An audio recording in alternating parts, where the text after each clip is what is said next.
Mis padres me gritaron: «Entonces vete, ojalá te congeles». Me empujaron fuera de su nueva casa, la que compraron para mi hermana, y cerraron la puerta con llave. Era pleno invierno en Chihuahua. Yo estaba descalza, con un simple camisón, y la nieve me mordía la piel.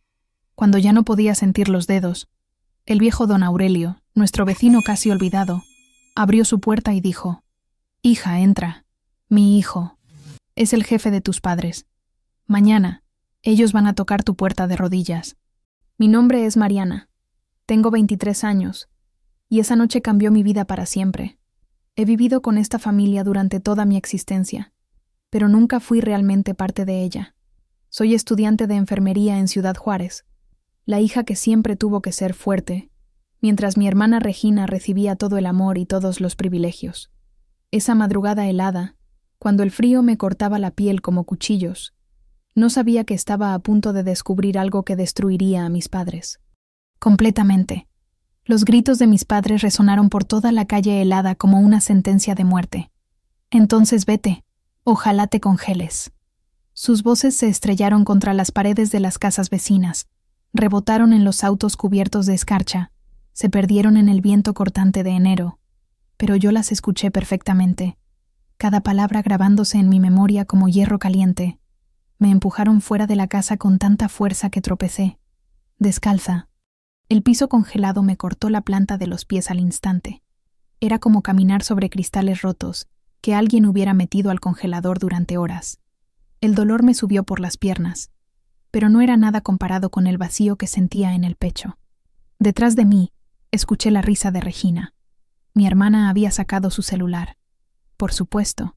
Estaba grabando todo para enviárselo después a sus amigas, para alimentar los chismes del grupo de WhatsApp donde yo era siempre el tema de burla. La vi por el rabillo del ojo, sonriendo mientras enfocaba mi humillación. La puerta se cerró. Clic. El sonido del cerrojo fue definitivo, como una lápida cayendo sobre mi infancia. Todo lo que había sido mi hogar durante 23 años desapareció detrás de esa puerta de madera oscura. La casa nueva que mis padres habían comprado específicamente para Regina, donde yo no tenía habitación, donde dormía en el sillón de la sala como una invitada incómoda. El viento de Chihuahua me golpeó sin piedad. Levantó mi camisón blanco, ese que había sido mi única protección contra el frío, porque no me había dado tiempo de ponerme nada más. La sensación de vulnerabilidad fue absoluta. Estaba prácticamente desnuda, tiritando, abandonada en una calle residencial donde las casas costaban más de lo que mi familia ganaba en años. El instinto de supervivencia me hizo reaccionar. Corrí hacia la ventana de la sala y comencé a golpearla con los puños. Las manos se me entumecieron al instante, pero seguí golpeando. Mis lágrimas se congelaron en las mejillas antes de poder rodar completamente. «Por favor, abran, tengo frío». Nadie respondió. Vi las siluetas de mis padres moviéndose dentro de la casa. Escuché sus voces amortiguadas, pero no se acercaron a la ventana. Regina seguía con el teléfono en la mano, probablemente transmitiendo en vivo mi desesperación. Una por una, las luces de la casa se fueron apagando. Sala, cocina, recámara de Regina, recámara de mis padres. Cada luz que desaparecía era un abandono más profundo. Un mensaje claro. Para ellos, yo ya no existía. Había dejado de ser su hija en el momento en que me atreví a contradecir a Regina por algo tan insignificante como el control remoto de la televisión. Me quedé ahí parada en la acera, abrazándome a mí misma, sintiendo cómo el frío me iba comiendo desde los pies hacia arriba. Los dedos se me pusieron morados. Ya no podía sentir las piernas. Fue entonces cuando apareció la silueta de don Aurelio. El vecino de la casa de al lado salió con una linterna vieja, iluminando mi figura temblorosa. Era un hombre mayor, de unos 60 años, jardinero de la privada Lomas del Sol. Siempre había sido amable conmigo, pero mis padres lo trataban como si fuera invisible. «No mereces esto, hija». Su voz era calma pero firme. No había lástima en sus palabras, sino indignación real. Se acercó y me puso una chamarra gruesa sobre los hombros. «Ven, entra a mi casa». Me llevó a través de su pequeño jardín hacia una casa modesta pero cálida. El contraste fue inmediato. Mientras la casa de mis padres era fría y ostentosa, La de don Aurelio irradiaba vida. Olía a café y a pan casero. Me sentó en un sillón de tela suave y me trajo una cobija de lana. Después desapareció en la cocina y regresó con una taza humeante de té de canela. Mis manos temblaron tanto que él tuvo que ayudarme a sostener la taza. ¿Por qué te tratan así? La pregunta me rompió.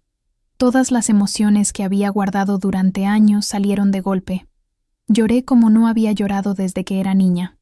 Le conté sobre las comparaciones constantes, sobre cómo Regina siempre recibía lo mejor mientras yo me conformaba con las sobras. Le hablé del sillón donde dormía, de las reglas diferentes para cada una, de la frialdad con la que me trataban. Don Aurelio me escuchó en silencio, asintiendo de vez en cuando. Cuando terminé de hablar, él se inclinó hacia adelante y dijo algo que cambió todo. Mi hijo es el jefe directo de tu padre en la constructora. Pausa. Y esto no se va a quedar así. La infancia que recordé esa noche, envuelta en la manta de don Aurelio, estaba llena de momentos como este. Monterrey, 2005. Yo tenía 8 años y Regina 5. Mis padres siempre fueron estrictos, pero conmigo la vara era diferente, más alta, más cruel. Mientras Regina podía llorar para salirse con la suya, yo tenía que dar el ejemplo por ser la mayor. Regina recibía tutor de matemáticas cuando sus calificaciones bajaban a 8. Yo podía sola. Siempre podía sola. El té de canela me calentó la garganta y me trajo de vuelta al presente. Don Aurelio había salido a revisar si mis padres estaban espiando desde alguna ventana. La casa permanecía a oscuras. Cuéntame más, me dijo al regresar. Las vacaciones familiares eran otro ejemplo perfecto. Regina elegía el destino. Playa si ella quería playa, montaña si ella prefería frío. Yo obedecía sin protestar porque había aprendido que mi opinión no importaba. Mi adolescencia fue cuando comencé a alejarme emocionalmente. 14 años. Primer año de preparatoria. Regina tenía 11 y había comenzado a imitar el comportamiento clasista de mis padres. Se burlaba de mis amigas porque venían de familias trabajadoras. Copiaba las frases despectivas que escuchaba en casa. Es que Regina es más sensible, decían mis padres cada vez que yo protestaba por alguna injusticia. Sensible, como si ser fuerte fuera un defecto. Me convertí en la segunda opción para todo. Funciones escolares donde solo había un boleto disponible. Para Regina. Cenas familiares en restaurantes caros. Regina elegía el menú. Regalos de cumpleaños. El presupuesto de Regina era el doble del mío. Don Aurelio sirvió más té. ¿Y cómo terminaste estudiando enfermería? Me refugié en la escuela y el voluntariado. Pasaba tardes enteras en el Hospital General ayudando a las enfermeras, distribuyendo comida en asilos, organizando campañas de donación. Mi vocación nació de querer dar lo que nunca recibí. Cuidado genuino. Atención sin condiciones. Mi objetivo se volvió claro durante mi último año de preparatoria. Independencia emocional y financiera. Universidad en Ciudad Juárez. Carrera de enfermería. Trabajo de medio tiempo. Vida propia. Pero la economía familiar se complicó justo cuando yo necesitaba dinero para la escuela. Papá había tenido problemas en su trabajo anterior. Mamá insistía en mantener un estilo de vida que no podíamos pagar. La presión financiera los puso más irritables, más controladores. Regresa a casa mientras estudias, me dijeron. Te ayudamos con todo. Esa promesa se convirtió en mi prisión. Regresé esperando apoyo y encontré abuso emocional sistematizado. La casa nueva en Lomas del Sol había sido comprada específicamente para Regina. Ellos fueron muy claros al respecto. Regina necesita un ambiente apropiado para su desarrollo, explicó mamá, como si yo fuera un mueble viejo que podían acomodar donde fuera. No había cuarto para mí. El sillón de la sala se convirtió en mi cama. Las reglas eran diferentes para cada una. Regina podía llegar a la hora que quisiera. Yo tenía toque de queda a las 9 de la noche. Regina podía usar el auto familiar. Yo tomaba transporte público. Regina podía invitar amigas. Yo hacía demasiado ruido. La tensión creció durante semanas. Regina se volvió más cruel, alimentada por la permisividad de mis padres. Me gritaba por cosas mínimas, sabiendo que ellos siempre tomarían su lado. Esta noche había sido sobre el control remoto de la televisión. Algo ridículamente pequeño, pero la gota que derramó el vaso. «Ya me hartaste. Siempre quieres llamar la atención», había gritado Regina. Yo solo había pedido cambiar de canal porque tenía que estudiar para un examen y su programa tenía el volumen muy alto. Mis padres se pusieron de su lado inmediatamente. «Mariana, deja de ser tan problemática. Regina está relajándose después de un día difícil. Tú puedes estudiar en otro lado». Ahí fue cuando algo se rompió dentro de mí. Es increíble cómo siempre la defienden. Ni siquiera me escuchan. Error. Regina comenzó a llorar esas lágrimas falsas que había perfeccionado desde niña. Mis padres se enfurecieron como si yo hubiera cometido un crimen. Los gritos escalaron. Las acusaciones volaron. Regina sacó su teléfono para documentar mi agresividad. Mis padres me dijeron que era una malagradecida, que no apreciaba lo que hacían por mí. Finalmente, papá perdió la paciencia completamente. «Entonces vete. Ojalá te congeles». Y aquí estaba, a las 2 de la madrugada, en casa de un vecino que mostraba más humanidad que mi propia familia. Don Aurelio terminó su taza de té y me miró directamente. «Mañana hablo con mi hijo Ernesto. Él va a querer saber exactamente qué tipo de hombre tiene trabajando en su empresa». Sus palabras contenían una promesa que aún no comprendía completamente. Pero por primera vez en años, no me sentía completamente sola. Capítulo 3. Cuando llegué a la nueva casa, 2 meses atrás, la primera señal debió ser obvia. No había habitación para mí. Recorrí cada rincón buscando el espacio que mis padres habían preparado para mi regreso. La casa era enorme. 3 recámaras, 2 y medio baños, sala, comedor, cocina integral, hasta un pequeño estudio. Pero mi lugar no existía. Regina tenía un cuarto que parecía suite de hotel. Enorme. Decorado con muebles blancos que costaban más que mi colegiatura semestral. Aire acondicionado. Televisión de pantalla plana. Baño privado con tina de hidromasaje. Closet del tamaño de mi antigua habitación en Monterrey. Yo obtuve el sillón. El sillón beige de la sala, junto a la ventana que daba al jardín de don Aurelio. «No planeamos que te quedaras tanto tiempo», explicó mamá con esa sonrisa falsa que usaba cuando quería sonar razonable. «Pensamos que conseguirías tu propio lugar rápidamente». Mentira. Sabían perfectamente que una estudiante de enfermería no podía pagar renta en esa zona. Lo sabían, y no les importaba. La incomodidad era intencional.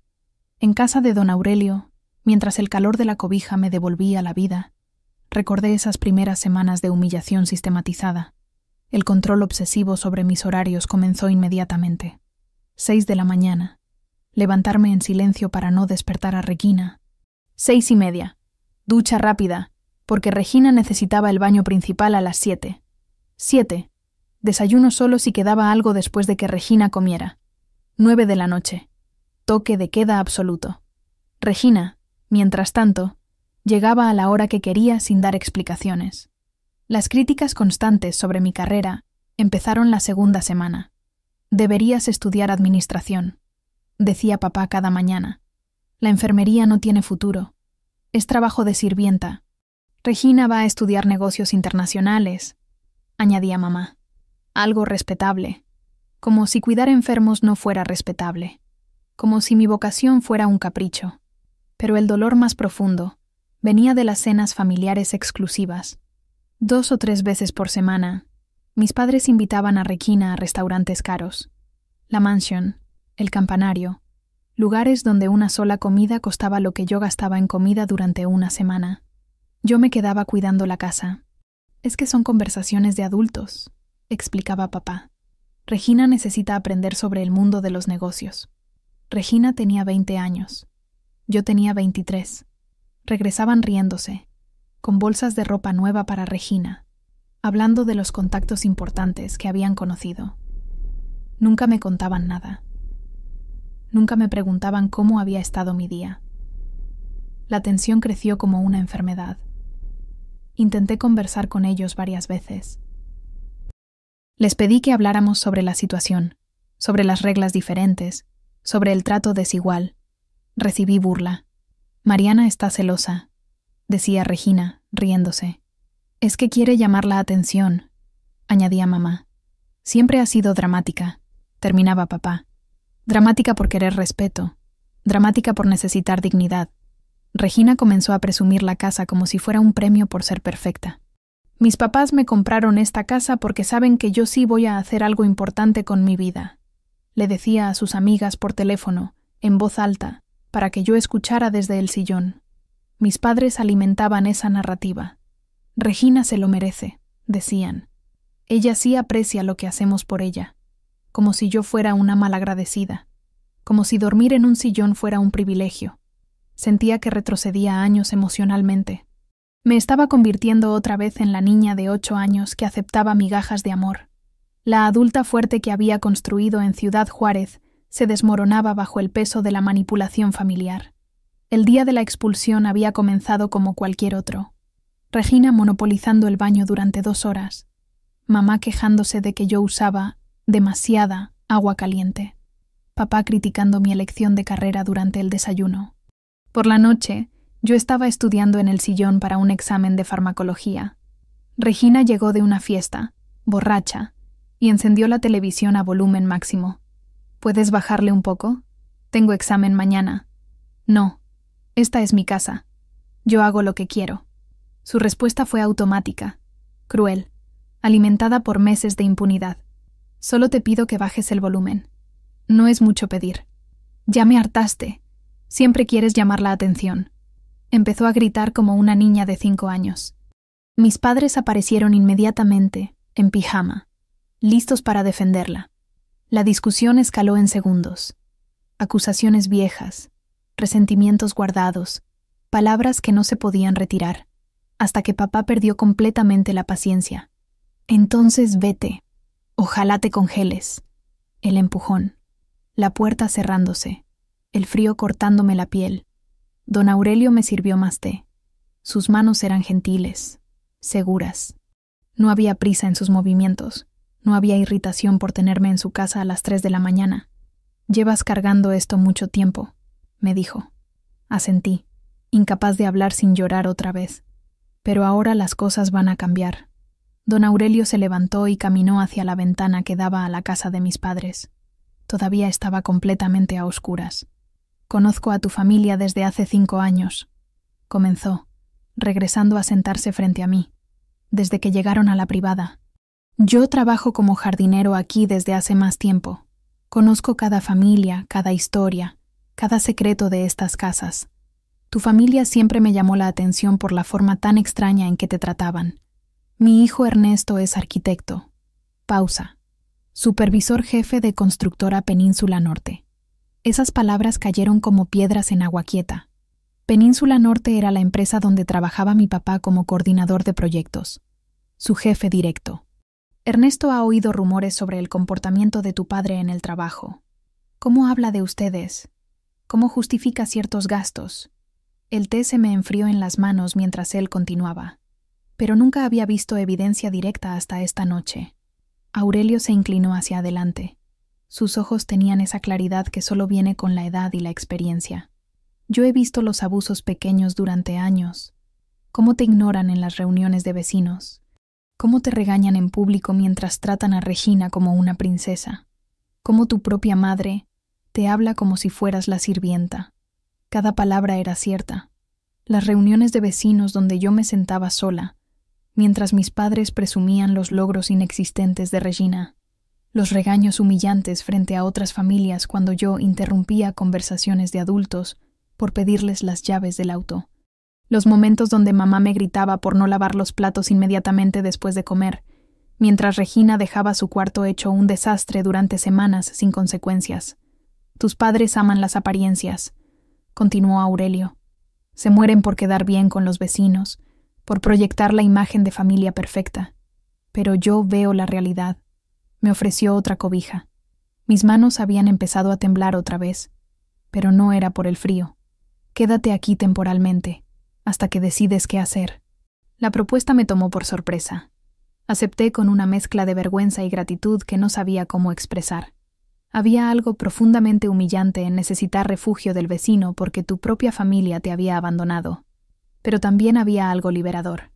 Aquí nadie te va a correr, me dijo con firmeza. Aquí no hay reglas diferentes para cada persona. Aquí hay respeto. Respeto. Una palabra que había olvidado que existía. Aurelio se levantó y fue hacia el teléfono. Era un aparato viejo, de los que tienen cable enrollado.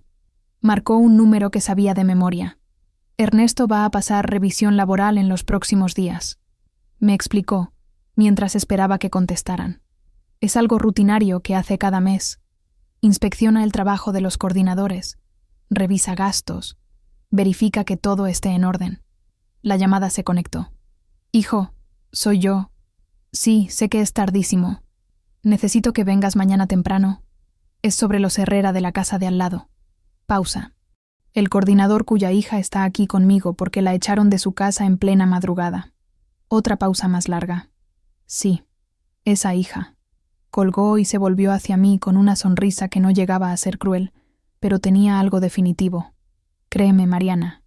Mañana tu papá verá algo que no quiere que vea. Una mezcla de miedo y esperanza se instaló en mi pecho. Miedo porque no sabía exactamente qué significaba eso para el trabajo de mi padre, para la estabilidad económica de la familia, para las consecuencias que podrían caer sobre mí.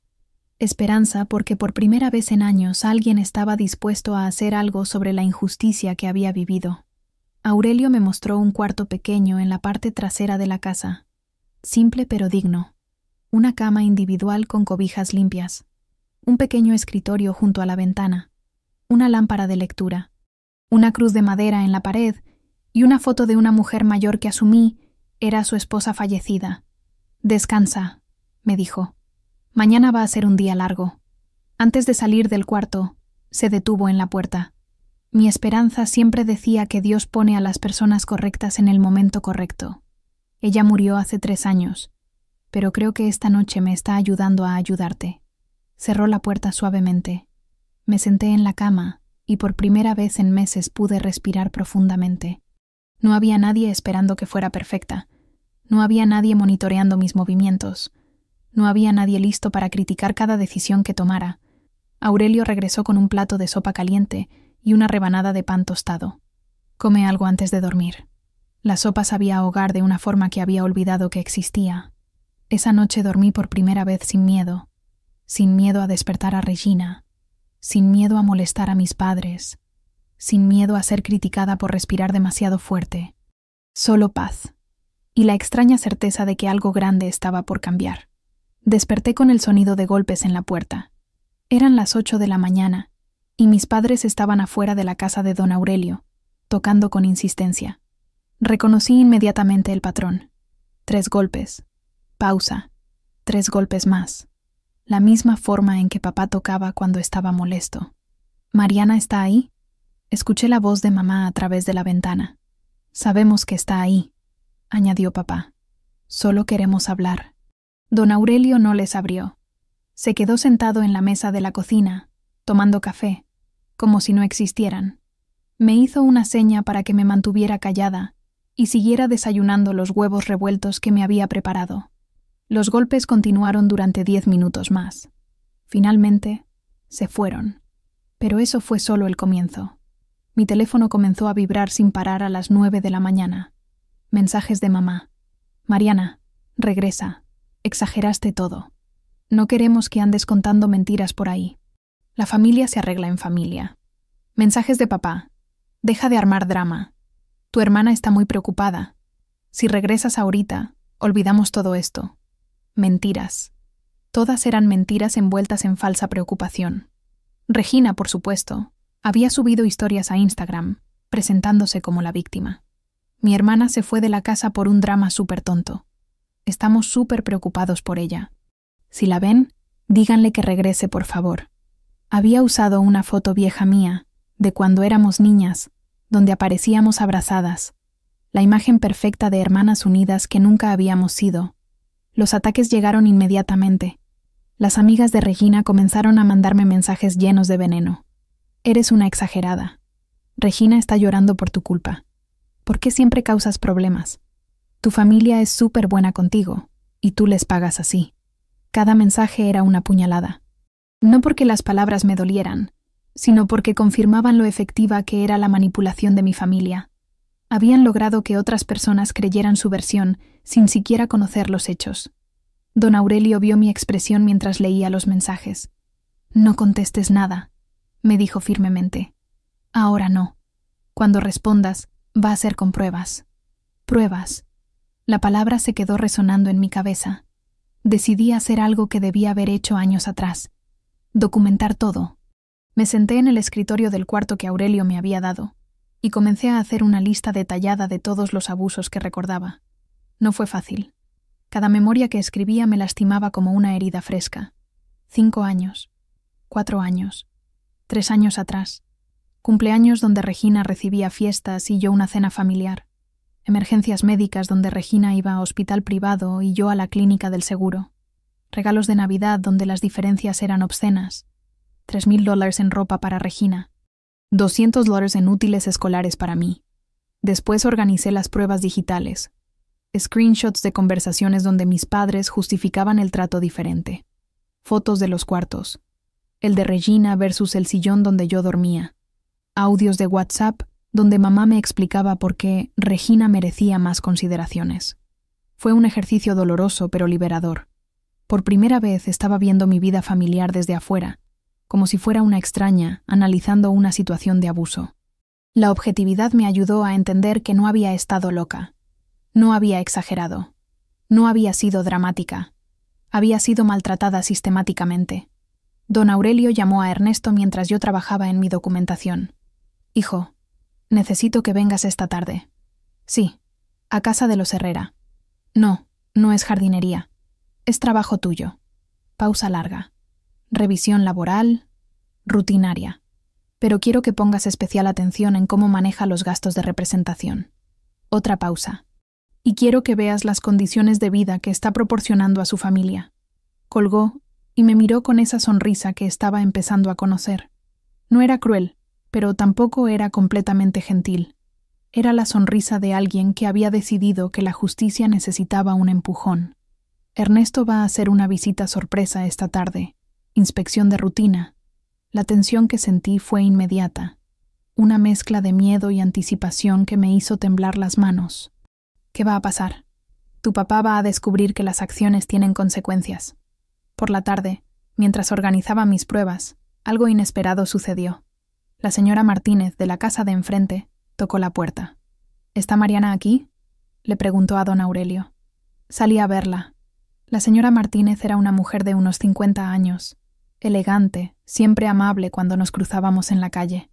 «Mijita, anoche escuchamos todo», me dijo con genuina preocupación. Los gritos, la puerta azotándose. «¿Estás bien?», le conté una versión resumida de lo que había pasado. Su expresión cambió de preocupación a indignación. «Eso no está bien. Una familia no hace eso». Se fue, pero regresó 1 hora después con la señora González, de 2 casas más allá.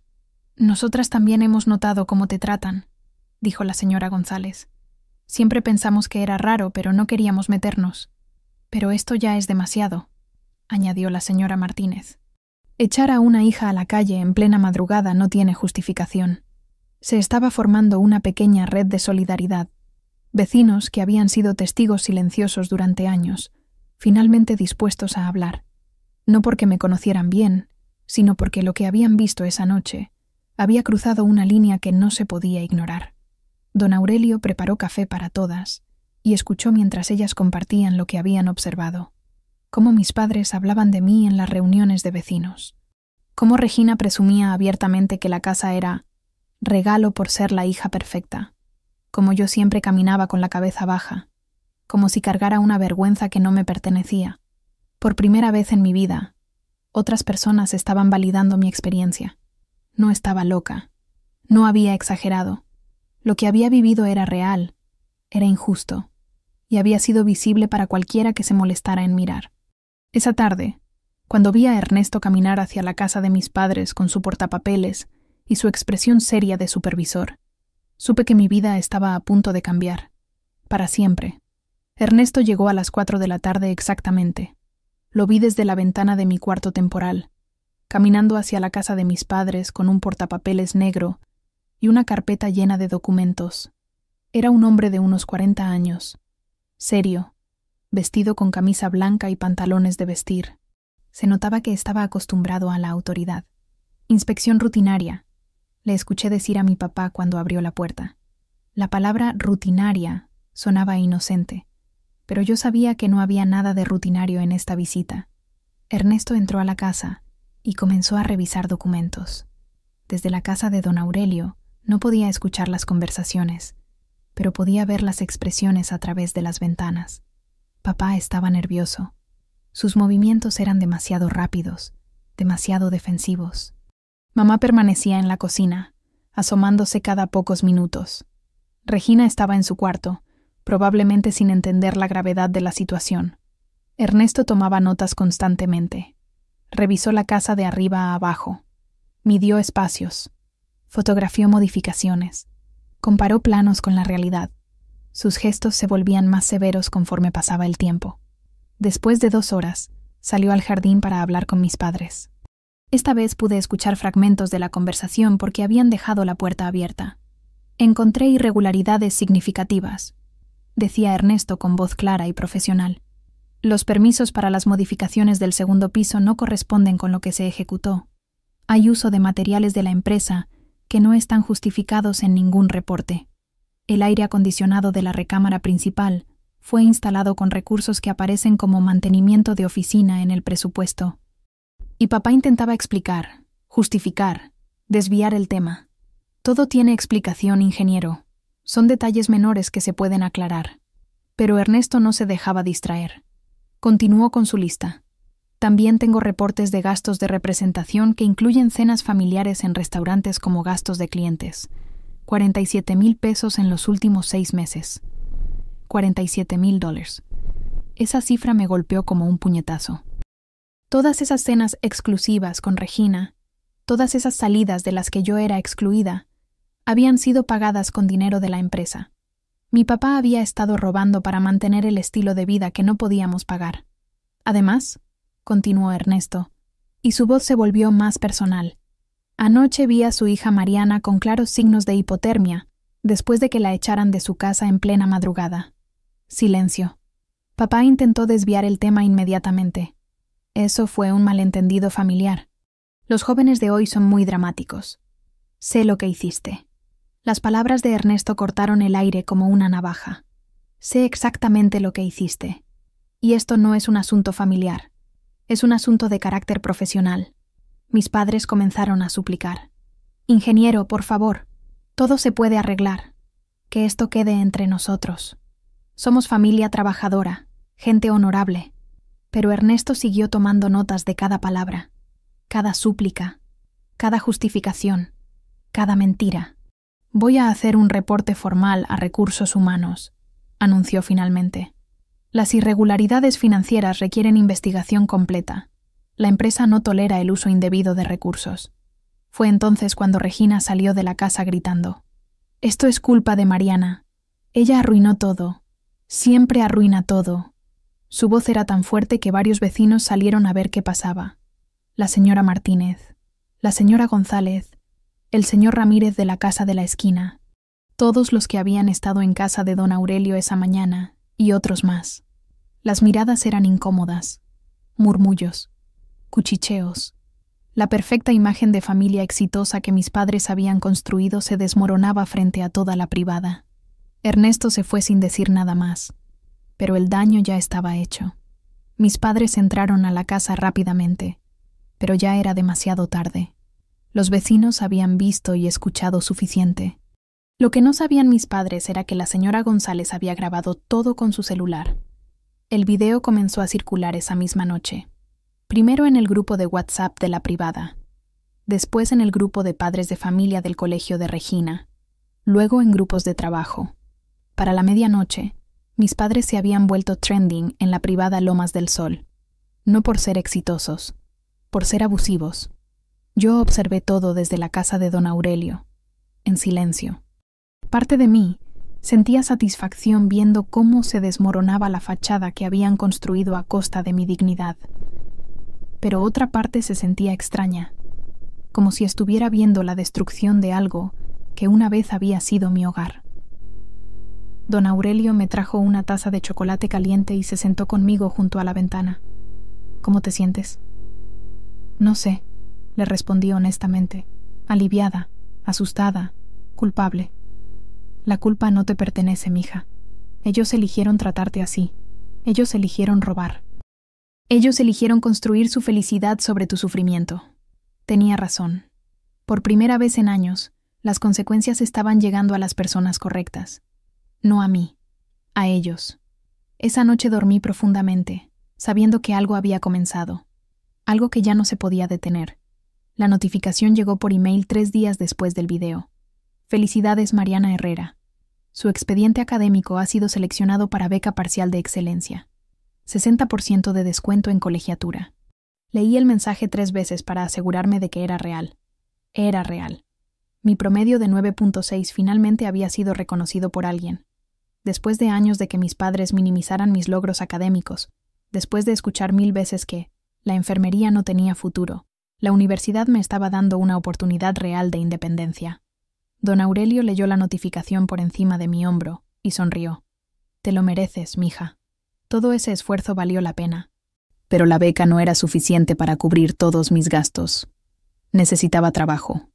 Esa tarde salí a buscar empleo por primera vez en mi vida sin tener que pedir permiso a nadie. Sin horarios impuestos. Sin justificar mis decisiones. La libertad era embriagadora y aterradora al mismo tiempo. Encontré trabajo en Farmacia San Miguel, a 15 minutos de la casa de don Aurelio. Medio tiempo. Turno de tarde. 4.800 pesos al mes. No era mucho, pero era mío. Dinero ganado con mi esfuerzo, sin humillaciones, sin condiciones emocionales. Empiezas el lunes, me dijo la señora Patricia, la dueña, después de una entrevista de 20 minutos donde no tuve que explicar dramas familiares. Solo mis conocimientos de medicamentos y mi disponibilidad horaria. Caminé de regreso a casa de don Aurelio, sintiendo algo que no había experimentado en años. Orgullo genuino. Esa noche, Aurelio y Ernesto celebraron conmigo. Ernesto había traído una botella de sidra y un pastel pequeño de 3 leches de la panadería La Esperanza. No era una celebración ostentosa, pero tenía algo que ninguna de las fiestas de Regina había tenido jamás: sinceridad. Por tu independencia, brindó Ernesto levantando su copa. Por tu futuro, añadió don Aurelio. Brindamos en la sala pequeña, con las luces cálidas y el olor a canela que siempre flotaba en esa casa. Por primera vez en meses me sentía parte de una familia real. Una familia que celebraba mis logros sin compararlos con los de nadie más. Comencé a sentirme verdaderamente independiente. Tenía beca. Tenía trabajo. Tenía un lugar seguro donde vivir temporalmente. Estaba construyendo una vida propia, ladrillo por ladrillo, sin depender de la aprobación o el dinero de mis padres. Las primeras 2 semanas en la farmacia fueron perfectas. Aprendí rápidamente. Los clientes me respetaban. La señora Patricia comenzó a confiarme tareas más importantes. Incluso empecé a ahorrar un pequeño fondo de emergencia. Pero entonces llegó la carta. El sobre blanco y formal apareció debajo de la puerta de don Aurelio un martes por la mañana. Señorita Mariana Herrera, decía la dirección en letra impresa. Adentro había una carta de abogado. Por medio de la presente, representamos a los señores Eduardo y Carmen Herrera en relación a las declaraciones difamatorias que usted ha realizado en contra de nuestros clientes. Las palabras se difuminaron frente a mis ojos. Acusación de difamación. Demanda por daño moral. Exigencia de retractación pública. Amenaza de proceso legal. Por calumnias e injurias que han afectado gravemente el prestigio y la reputación familiar y profesional de nuestros representados. 150,000 pesos en daños y perjuicios. Esa cifra me golpeó como un martillo. 150,000. Era más dinero del que había visto en mi vida. Más del que ganaría en años trabajando en la farmacia. La carta estaba diseñada para aterrorizar, para hacerme sentir pequeña e indefensa. Y funcionó. Tuve una crisis de ansiedad inmediata. Las manos me temblaron tanto que no pude sostener la carta. El corazón se me aceleró hasta que sentí que me iba a desmayar. La respiración se me cortó como si alguien me hubiera puesto una bolsa en la cabeza. Don Aurelio me encontró hiperventilando en la cocina, aferrándome al borde de la mesa como si fuera a caerme. Tranquila, mija. Respira conmigo. Me ayudó con ejercicios de respiración hasta que pude hablar de nuevo. Van a demandarme, le dije entre sollozos. Quieren 150,000 pesos. No tengo ese dinero. Nunca voy a tener ese dinero. Él leyó la carta calmadamente, sin dramatismo. Es intimidación, dijo finalmente. Papel y tinta para asustarte. Pero yo no podía parar de imaginar las consecuencias. ¿Y si realmente me demandaban? ¿Y si perdía la beca por problemas legales? ¿Y si me quitaban el trabajo? ¿Y si terminaba arruinada financieramente antes de siquiera empezar mi vida independiente? Esa noche no pude dormir. La duda se instaló en mi cabeza como un parásito. Tal vez debería retirarme. Dejar todo pasar. Aceptar que había nacido en una familia disfuncional y simplemente sobrevivir sin confrontarlos. Muchas personas vivían en situaciones terribles sin hacer olas. ¿Por qué yo tenía que ser diferente? Tal vez mis padres tenían razón. Tal vez yo era dramática. Tal vez exageraba todo. La manipulación seguía funcionando incluso a la distancia. A la mañana siguiente, don Aurelio se sentó conmigo en la mesa de la cocina con 2 tazas de café y esa expresión seria que ponía cuando iba a decir algo importante. ¿Te vas a rendir? La pregunta era directa, sin adornos. No sé, admití. Tengo miedo. El miedo es normal, pero la injusticia que viviste es real. Pausa. La justicia no llega sola, Mariana. Uno tiene que caminar hacia ella. Sus palabras me recordaron algo que había olvidado. Yo no había empezado esta situación. Mis padres la habían empezado con años de abuso emocional. Yo solo había decidido no seguir aceptándolo. ¿Qué hago? Peleas. Pero peleas inteligente. Esa tarde tomé una decisión definitiva. Seguir adelante. Pero esta vez con estrategia. Organicé una carpeta completa con todas las pruebas que había recopilado durante los últimos días. Screenshots de mensajes, fotos de la diferencia entre mi cuarto y el de Regina, documentación de los gastos empresariales que Ernesto había descubierto, testimonios escritos de los vecinos que habían presenciado el abuso. No era solo mi palabra contra la de ellos. Era mi palabra respaldada por evidencia. Don Aurelio me acompañó al Centro Comunitario de Asistencia Legal, donde un abogado joven llamado Lick Morales ofrecía asesoría gratuita los miércoles por la tarde. Tu caso es interesante, dijo después de revisar mis documentos durante 1 hora.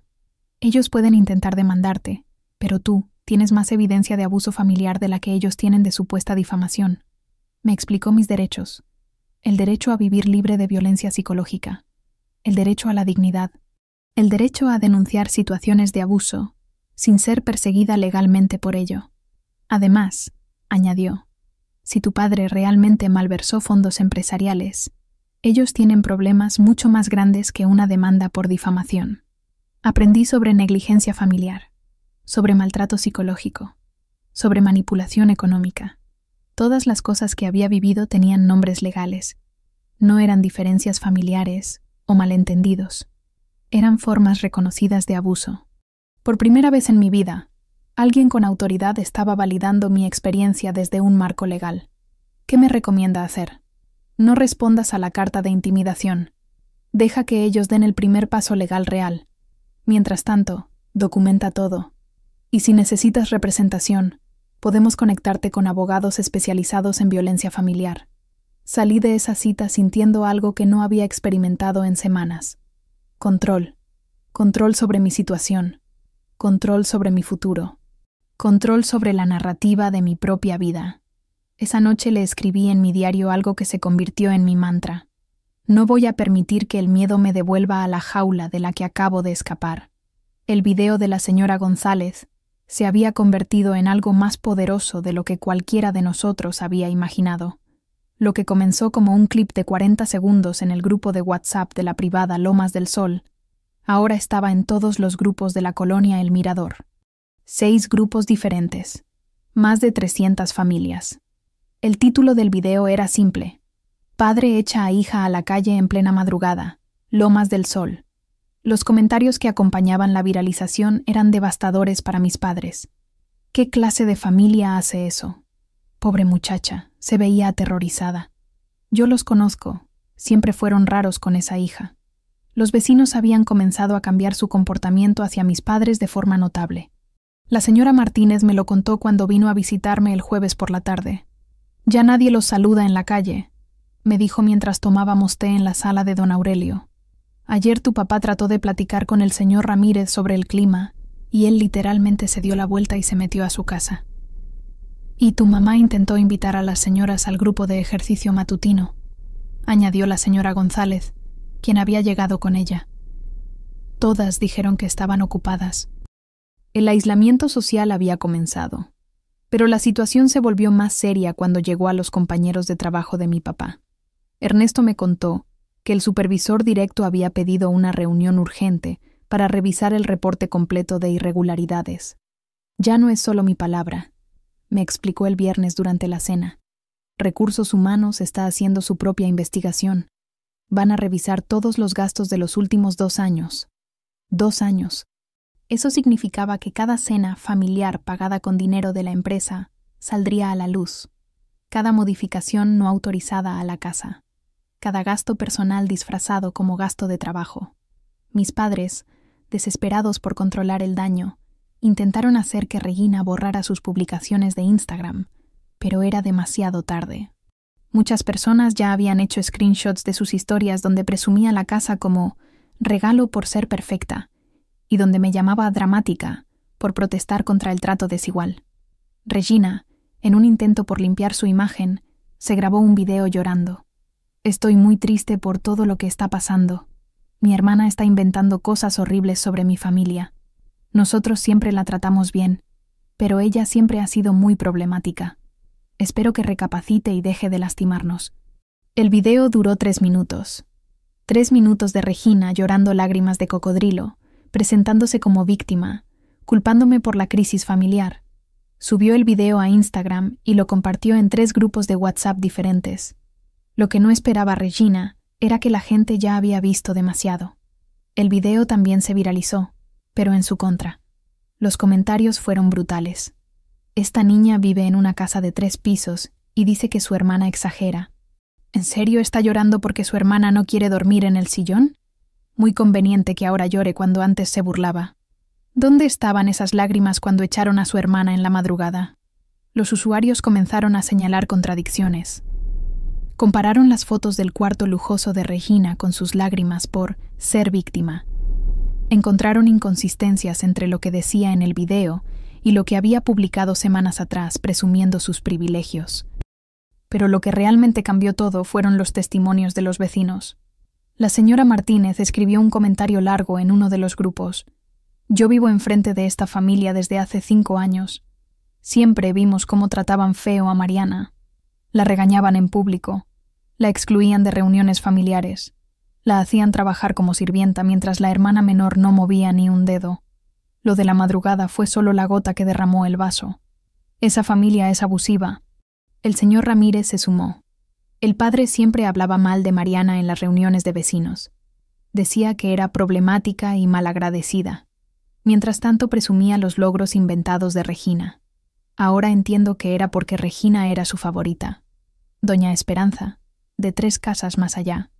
Yo veía a Mariana caminando sola a la parada del camión, mientras sus padres llevaban a Regina en auto a todos lados. Una vez le pregunté a la mamá por qué, y me dijo que Mariana necesitaba aprender independencia. Pura mentira. Era maltrato.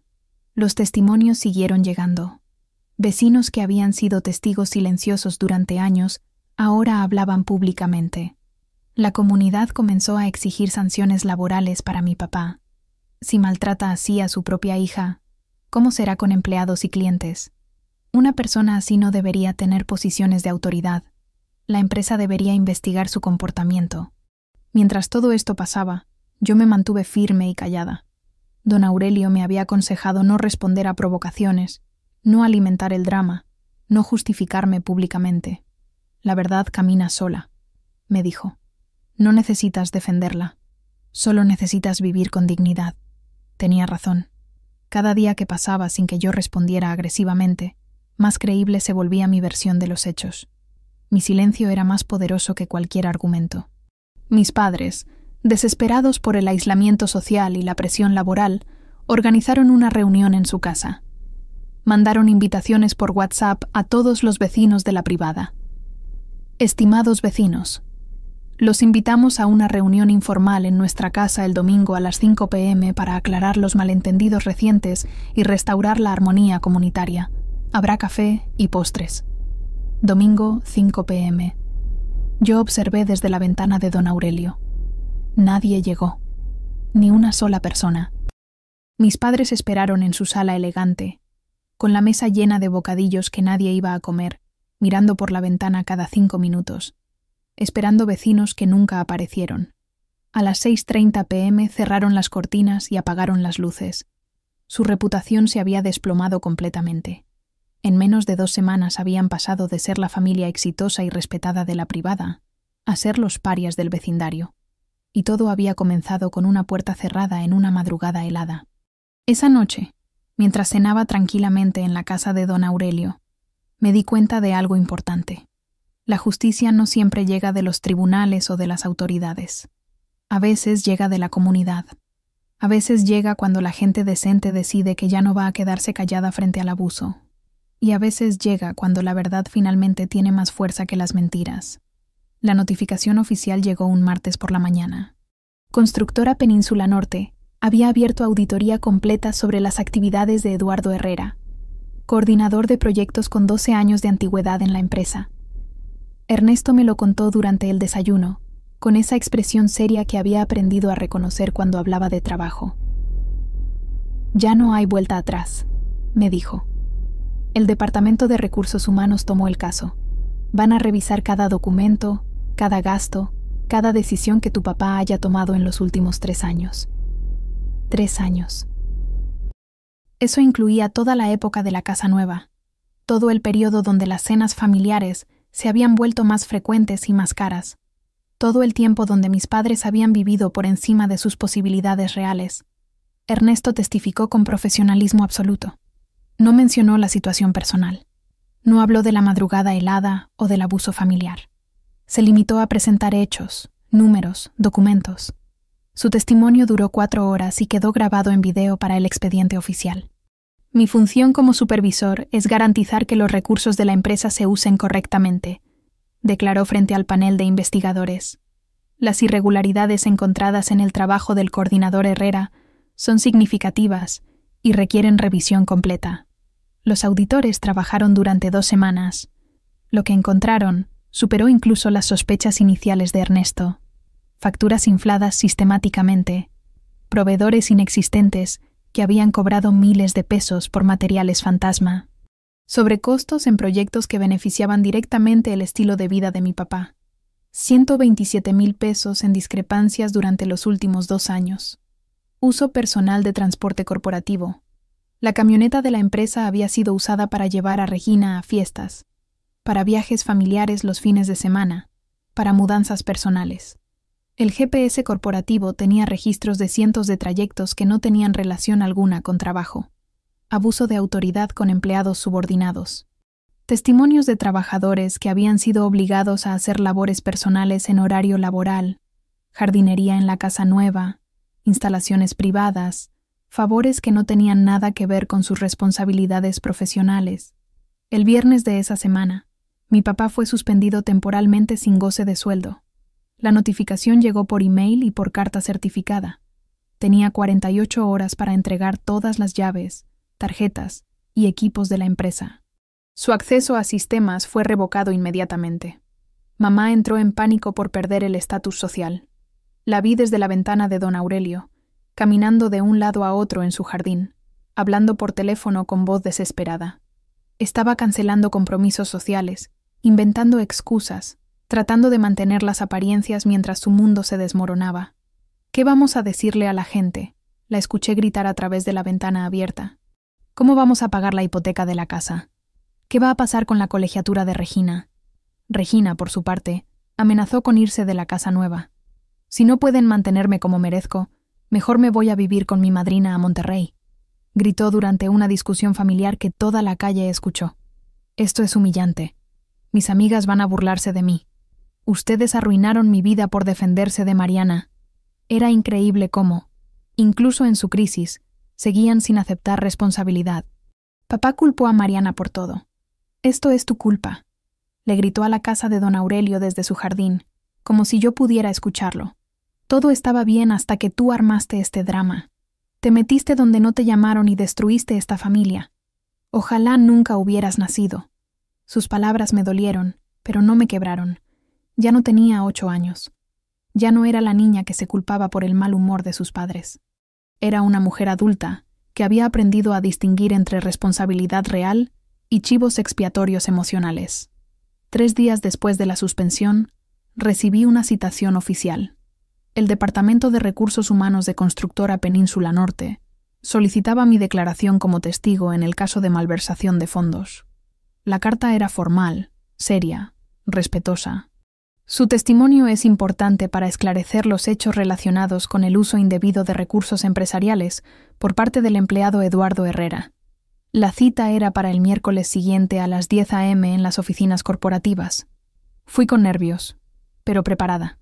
Don Aurelio me acompañó hasta la puerta del edificio. Ernesto había coordinado que me recibiera directamente el director de Recursos Humanos, un hombre de unos 50 años llamado Lick Vázquez. Señorita Herrera, gracias por venir. Entendemos que esta situación es delicada para usted. Su tono era profesional pero empático. No había juicio en sus palabras. No había prisa. Me ofrecieron agua, un abogado de la empresa si lo necesitaba, y tiempo para organizarme antes de empezar. Presenté todas las pruebas que había recopilado. Screenshots de conversaciones donde mis padres hablaban de gastos empresariales como si fueran personales. Fotos de las modificaciones a la casa que claramente habían sido hechas con materiales profesionales. Documentación de las cenas familiares que habían sido pagadas como gastos de representación. Pero lo más importante fueron los testimonios de los vecinos. Declaraciones escritas de la señora Martínez, el señor Ramírez, la señora González. Todos confirmando que habían sido testigos del uso personal de vehículos empresariales, de trabajadores de la empresa haciendo labores domésticas en horario laboral, de mi papá presumiendo cómo optimizaba los recursos de la compañía. Los investigadores me escucharon con seriedad absoluta. No me interrumpieron. No cuestionaron mis motivos. No insinuaron que estuviera exagerando o buscando venganza. Trataron mi testimonio como lo que era: evidencia legítima de comportamiento corrupto. ¿Hay algo más que considera importante que sepamos?, me preguntó la Lick. Martínez, la jefa del departamento legal. Solo que esto no es personal, respondí con claridad. No estoy aquí porque esté enojada con mi familia. Estoy aquí porque creo que la honestidad importa. Y lo que mi padre hizo no fue honesto. Por primera vez en mi vida, respiré sin miedo al hablar sobre mi familia.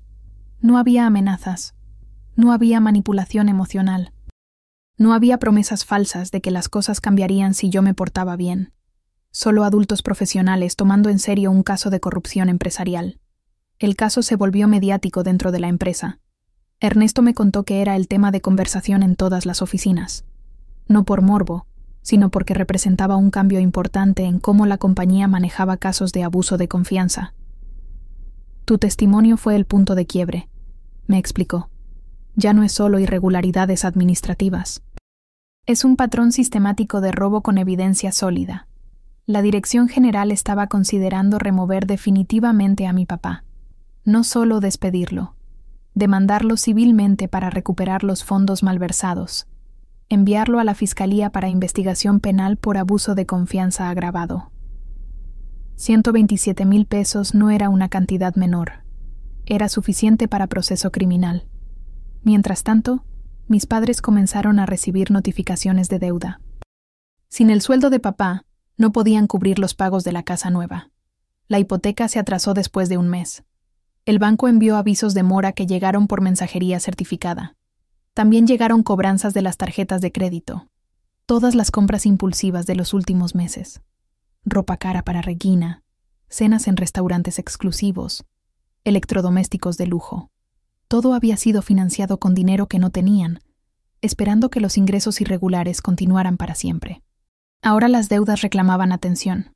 89,000 pesos en tarjetas de crédito, 340,000 pesos pendientes de hipoteca, 15,000 pesos en gastos de servicios atrasados. Vi a mamá revisando papeles en su jardín, haciendo cálculos en una libreta, llorando mientras sumaba números que no le daban. Regina había dejado de presumir en redes sociales. Su Instagram, que antes estaba lleno de fotos de ropa nueva y salidas caras, ahora mostraba solo selfies forzados con sonrisas que no llegaban a los ojos. Las amigas habían comenzado a alejarse cuando se corrió el rumor de los problemas económicos familiares.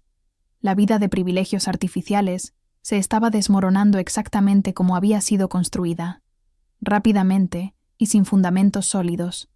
Esa noche, mientras cenaba tranquilamente en casa de don Aurelio, me di cuenta de algo importante. No sentía satisfacción viendo su caída. Sentía justicia. No era lo mismo. La satisfacción habría sido cruel, petty, vengativa. La justicia era simplemente correcta. Las consecuencias habían llegado finalmente a las personas que las habían creado, y por primera vez en mi vida, yo no estaba pagando por los errores de otros. La llamada llegó un domingo por la tarde. Papá, con voz temblorosa que nunca le había escuchado, pidió una reunión. Necesitamos hablar contigo, Mariana. En persona. Por favor. La palabra por favor me sorprendió. Mi padre nunca había usado esa palabra conmigo, ni una sola vez en 23 años. Don Aurelio tomó el teléfono. Pueden venir aquí, dijo con autoridad, pero quiero que todo quede grabado. Y Mariana viene acompañada. No había lugar para negociación en su tono.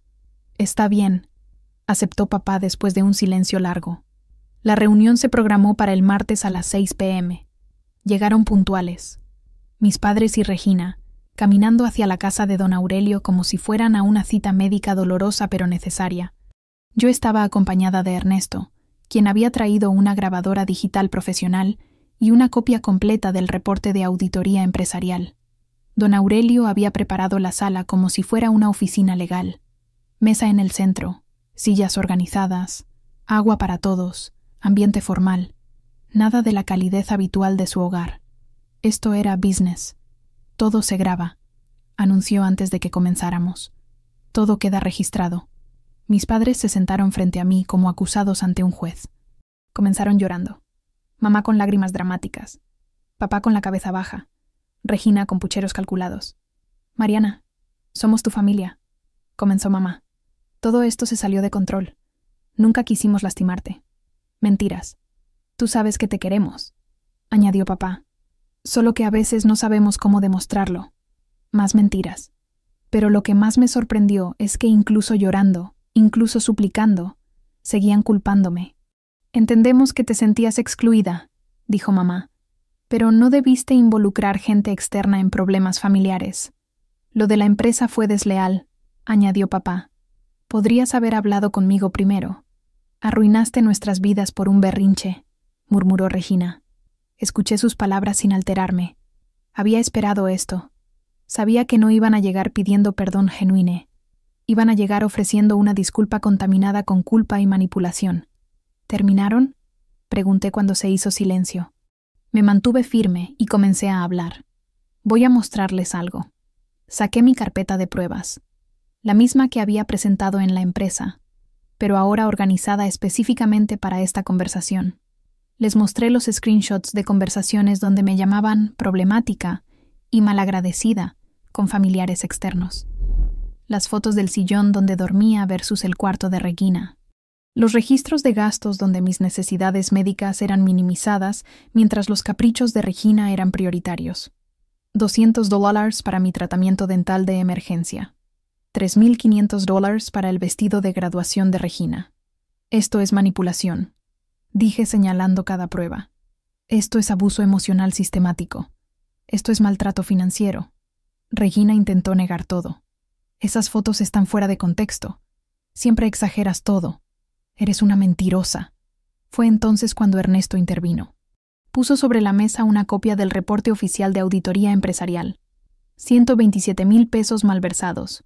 Uso indebido de vehículos corporativos durante 18 meses. Abuso de autoridad documentado con 5 empleados diferentes. Le leyó cada hallazgo de la investigación con voz profesional y clara. Estas no son acusaciones familiares. Son delitos federales bajo investigación de la Fiscalía Anticorrupción. Papá se desmoronó. Literalmente se dobló sobre sí mismo como si le hubieran dado un puñetazo en el estómago. Comenzó a sollozar de una forma que nunca había visto. No eran lágrimas de manipulación. Era el llanto de alguien que finalmente entiende que las consecuencias de sus acciones son reales. «Lo siento», murmuró entre sollozos. «Lo siento mucho». Pero yo ya no necesitaba sus disculpas. «No busco venganza», dije con claridad absoluta. «Busco respeto». Pausa. «Y para tener respeto, necesito que entiendan 3 cosas». Enumeré mis condiciones con la misma precisión que había usado para documentar sus abusos. Primera, no me vuelvan a buscar. No quiero llamadas, no quiero mensajes, no quiero visitas. Mi vida es mía y la voy a construir sin ustedes. Segunda, acepten su responsabilidad. Dejen de culparme por las consecuencias de sus propias decisiones. Lo que está pasando es resultado de años de abuso emocional y robo empresarial.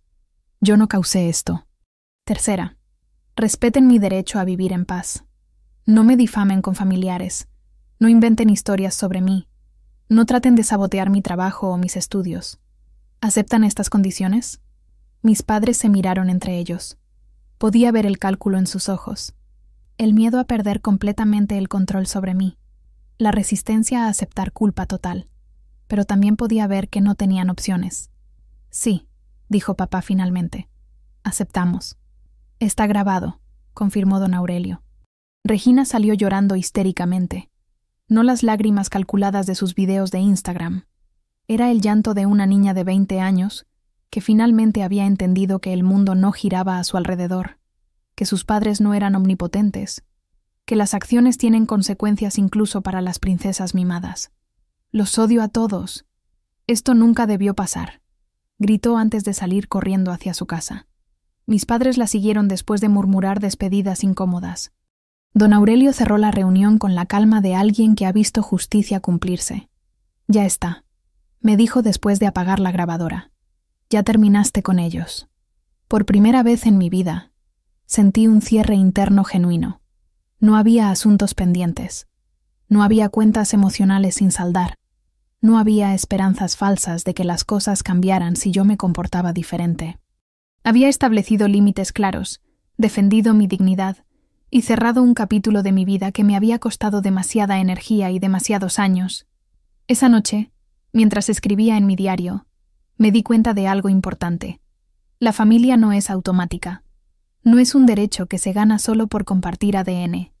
Es algo que se construye con respeto, amor genuino y reciprocidad emocional. Y algunas veces, la decisión más sana es reconocer que ciertas personas, incluso si son familia, no pueden darte lo que necesitas para ser feliz. Cerré el diario y me fui a dormir sintiendo algo que no había experimentado en años. Paz completa.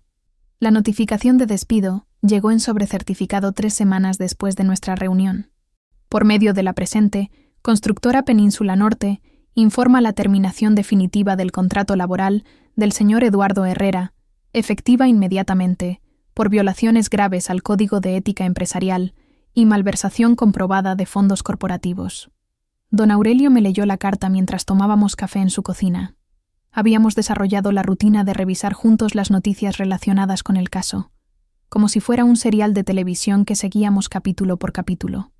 Pero esto no era televisión. Era la vida real desmoronándose para las personas que habían construido su felicidad sobre mentiras. La empresa no se conformó con despedirlo. Solicitaron reembolso completo de los recursos mal utilizados. 127,000 pesos más intereses y gastos administrativos. La demanda civil fue presentada ante el juzgado civil el mismo día del despido. Sin ingresos y con una demanda millonaria encima, la situación financiera de mis padres se volvió insostenible inmediatamente. El banco inició proceso por deudas acumuladas después de 3 meses de pagos atrasados. La hipoteca de la casa nueva se declaró en mora. Los avisos amarillos aparecieron pegados en su puerta como banderas de rendición económica. Tuvieron que vender los autos. Primero el BMW de mamá, que habían comprado apenas 6 meses atrás para proyectar éxito profesional. Después la camioneta familiar que papá usaba para llevar a Regina a todas partes.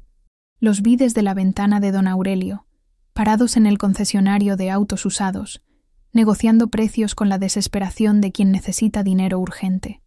La humillación en sus rostros era visible incluso desde la distancia. Pero el golpe más devastador para Regina llegó por un canal que no esperaban. La universidad le retiró la beca por mala conducta viral. El video donde lloraba culpándome había sido visto por miles de personas, incluyendo varios profesores y administradores de su escuela. Alguien había hecho la conexión entre Regina Herrera, la estudiante de negocios internacionales con beca de excelencia académica, y Regina Herrera, la hermana que aparecía en múltiples videos presumiendo privilegios mientras su hermana dormía en un sillón.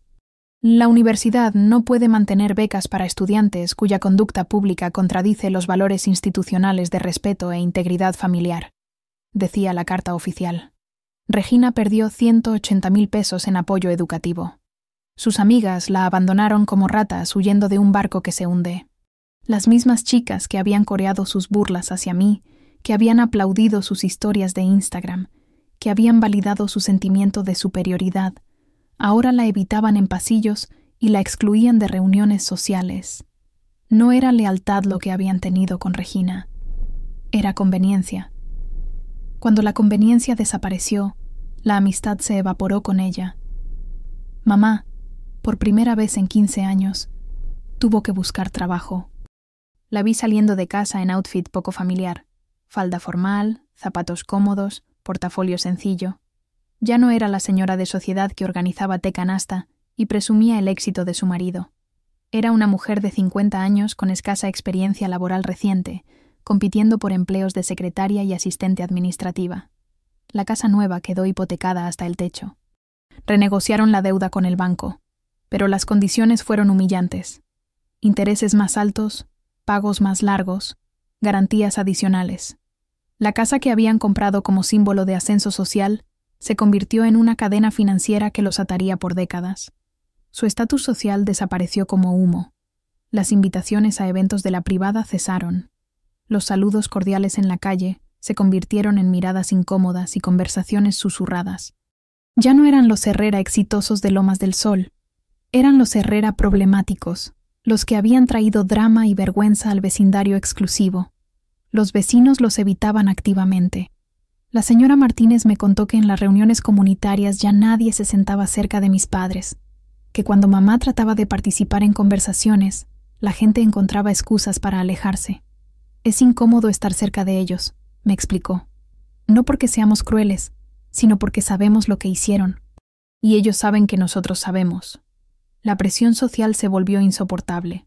6 meses después del escándalo, mis padres pusieron la casa en venta y se mudaron a una colonia de clase media en las afueras de la ciudad. No era pobreza, pero era una caída dramática desde las alturas donde habían vivido artificialmente. Vi el camión de mudanzas desde la ventana de don Aurelio. Cargaban muebles que ya no cabían en un espacio más pequeño, empacando una vida que había sido demasiado grande para sus ingresos reales. Regina subió al auto con los ojos hinchados y una expresión que nunca le había visto. Humildad forzada por circunstancias que no podía controlar. La familia se rompió internamente. Don Aurelio tenía contactos en la colonia donde se mudaron. Me contó que los gritos se escuchaban desde la calle, que papá culpaba a mamá por haberlo presionado a vivir por encima de sus posibilidades, que mamá culpaba a Regina por ser demasiado exigente, que Regina culpaba a ambos por no protegerla de las consecuencias. Pero ya nunca me culpaban a mí públicamente. Habían aprendido que nombrarme en conversaciones era contraproducente, que cada vez que intentaban justificar sus acciones mencionando mi drama o mi exageración, la gente los miraba con más desprecio. Papá solicitó terapia por depresión en el centro de salud público. Regina dejó redes sociales completamente después de meses de comentarios crueles de extraños que habían visto sus videos. Su Instagram, que había sido su plataforma de validación y presumición, fue eliminado después de que comenzaran a llegar mensajes privados de personas acusándola de abusiva y privilegiada. El silencio digital fue total. Por primera vez en años, ninguno de los tres tenía presencia en redes sociales. Se habían vuelto invisibles en el mundo digital donde antes habían buscado admiración y estatus. Un año después de la madrugada helada, recibí información de que papá trabajaba como coordinador junior en una empresa de construcción pequeña, ganando la mitad de lo que ganaba antes. Mamá era recepcionista en una clínica dental. Regina había transferido sus materias a una universidad pública y trabajaba medio tiempo en una tienda departamental para costear sus estudios. No era pobreza, pero era realidad. La realidad que habían evitado durante años viviendo de dinero robado y privilegios artificiales. Habían aprendido lo que yo sabía desde niña, que la vida es trabajo, que la dignidad se gana, que el respeto no se puede comprar con dinero ajeno. Esa noche, mientras cenaba en la cocina de don Aurelio, reflexioné sobre el concepto de justicia. No había buscado destruir a mi familia. Solo había buscado liberarme de la destrucción que ellos habían causado en mi vida. Pero a veces, liberarse de abusadores significa que los abusadores pierdan el poder que habían construido sobre ese abuso. No era mi culpa que su estilo de vida hubiera dependido de maltratarme. No era mi responsabilidad mantener mentiras que me costaban mi dignidad. Y definitivamente, no era mi obligación seguir siendo su chivo expiatorio para evitar que enfrentaran las consecuencias de sus propias decisiones. La justicia había llegado no porque yo la hubiera buscado con venganza, sino porque finalmente había dejado de protegerlos de ella. 2 años después de aquella madrugada helada, me gradué de la carrera de enfermería.